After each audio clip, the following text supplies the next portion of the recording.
Bienvenue sur InfoLive TV, ici Dina Cohen pour notre flash d'information. Le secrétaire général de l'OTAN, Jacques de Hoop-Scheffer, a estimé que la communauté internationale ne disposait peut-être pas des moyens nécessaires pour empêcher l'Iran de se doter de l'arme atomique.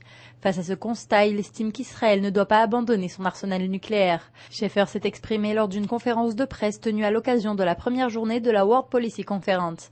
Il a ajouté qu'empêcher l'Iran de poursuivre ses efforts pour se doter de la bombe nucléaire constitue un défi majeur aujourd'hui.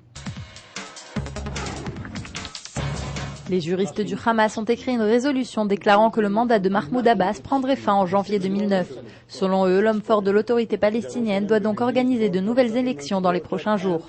Abbas a en effet été élu en 2005 pour un mandat de 4 ans, mais il estime que celui-ci a été étendu jusqu'à 2010. Depuis plusieurs mois, le Hamas et le Fatah sont en conflit ouvert, créant de réelles tensions interpalestiniennes. Cependant, l'Égypte, en tant que médiateur, espère apaiser leurs relations.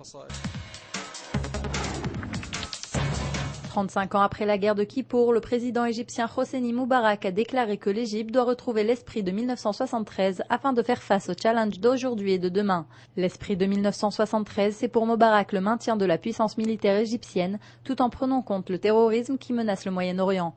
Par ailleurs, l'agence de presse égyptienne a demandé la publication des archives concernant la guerre de Kippour. Actuellement, seulement une partie réduite de ces documents ont été publiés en Égypte.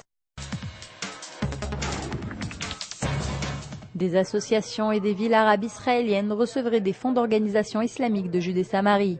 Ce fait assez étonnant a été découvert par les services de sécurité israéliens lors de différentes enquêtes en Judée-Samarie.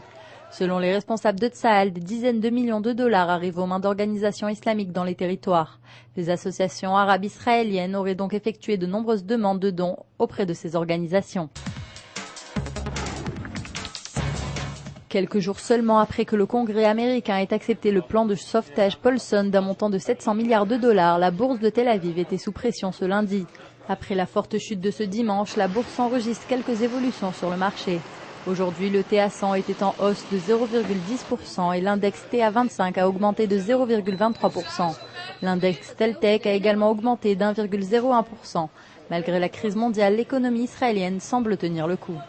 C'est la fin de ce journal. Merci de l'avoir suivi sur InfoLive TV, la première télévision israélienne qui diffuse en 4 langues depuis Jérusalem.